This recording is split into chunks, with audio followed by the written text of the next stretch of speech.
Cole Palmer and Nicholas Jackson ensured Chelsea came away 2-0 victors against Sheffield United, with Mauricio Pochettino pleased to take his side into the game against Newcastle with some momentum. It was perhaps a sigh of relief around Stamford Bridge, more than jubilant celebrations following Chelsea's 2-0 win over Sheffield United.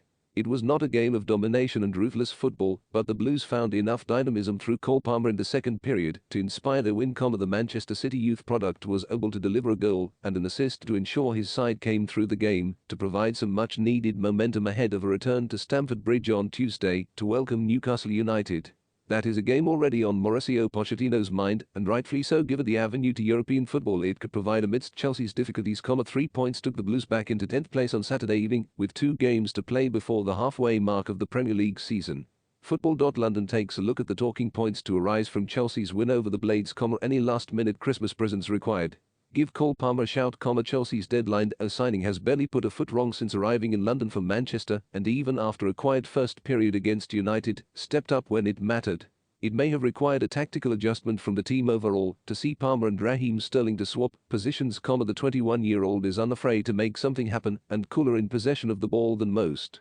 His shots may often be from further afield than one would hope, but he more often than not is finding a way to help the Blues this season. Saturday saw Palmer record his 9th Premier League goal contribution this term as he notched his 6th goal and 3rd assist. Even with the youngster proving his mettle from the penalty spot, it is not a bad strike rate for a player afforded the opportunity to provide 1 Premier League assist in 2022/23. Chelsea's 17th match of the season has also seen Palmer match Chelsea's record for most Premier League goal contributions last term. Sterling hit 6 goals and 3 assists in league action, but took 13 matches more to hit that tally. Palmer is also just 1 goal behind Kai Havertz's best goal-scoring tally in the division. The biggest surprise heading into the game was probably that Enzo Fernandez was among Chelsea's substitutes. The 22-year-old's form may not have been at its best, and the Argentine has played more football than most over the last 18 months, but it was nevertheless a surprise to see his name outside of the starting side at Stamford Bridge. Not many players worth more than £100 million are likely to find themselves there, ahead of the game, Pochettino suggested. We have a lot of big games coming up, and with a few injuries, we have to be careful to manage the squad well. An understandable approach, given the length of the Blues' injury list heading into the game against the Blades, but following the match, Pochettino offered a slightly different story, he said in his press conference.